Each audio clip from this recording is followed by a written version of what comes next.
resent nor resist you. To some people, the notion of consciously playing power games, no matter how indirect, seems evil, asocial, a relic of the past. They believe they can opt out of the game by behaving in ways that have nothing to do with power. You must beware of such people, for while they express such opinions outwardly, they are often among the most adept players at power. They utilize strategies that cleverly disguise the nature of the manipulation involved. These types, for example, will often display their weakness and lack of power as a kind of moral virtue. But true powerlessness, without any motive of self-interest, would not publicize its weakness to gain sympathy or respect. Making a show of one's weakness is actually a very effective strategy, subtle and deceptive, in the game of power. As we'll see in Law 22, the surrender tactic. Another strategy of the supposed non-player is to demand equality in every area of life. Everyone must be treated alike, whatever their status and strength. But if, to avoid the taint of power, you attempt to treat everyone equally and fairly, you will confront the problem that some people do certain things better than others. Treating everyone equally means ignoring their differences, elevating the less skillful, and suppressing those who excel. Again, many of those who behave this way are actually deploying another power strategy, redistributing people's rewards in a way that they determine. Yet another way of avoiding a game would be perfect honesty and straightforwardness, since one of the main techniques of those who seek power is deceit and secrecy. But being perfectly honest will inevitably hurt and insult a great many people, some of whom will choose to injure you in return. No one will see your honest statement as completely objective and free of some personal motivation. And they will be right. In truth, the use of honesty is indeed a power strategy, intended to convince people of one's noble, good-hearted, selfless character.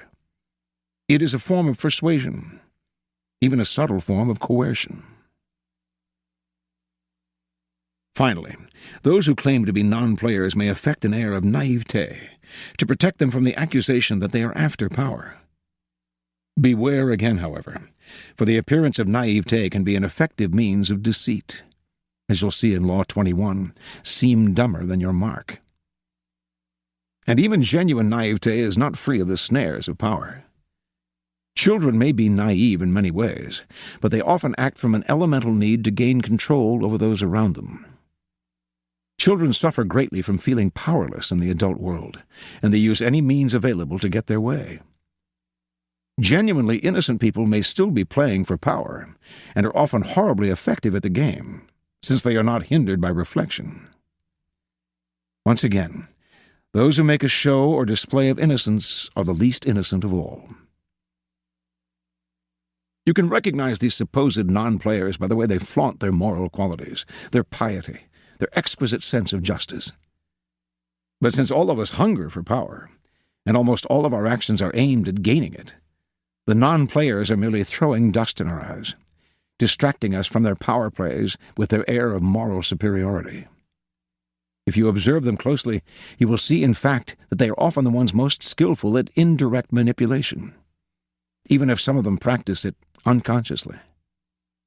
And they greatly resent any publicizing of the tactics they use every day. If the world is like a giant scheming court, and we are trapped inside it, there is no use in trying to opt out of the game. That will only render you powerless, and powerlessness will make you miserable. Instead of struggling against the inevitable, instead of arguing and whining and feeling guilty, it is far better to excel at power. In fact, the better you are at dealing with power, the better friend, lover, husband, wife, and person you become. By following the route of the perfect courtier, you learn to make others feel better about themselves, becoming a source of pleasure to them. They will grow dependent on your abilities and desirous of your presence. By mastering the 48 laws in this book, you spare others the pain that comes from bungling with power, by playing with fire without knowing its properties. If the game of power is inescapable, better to be an artist than a denier or a bungler. To keep listening to this audiobook for free, click the link in the description. It will take you to a free Audible trial where you can listen to this and many other books for free for 30 days.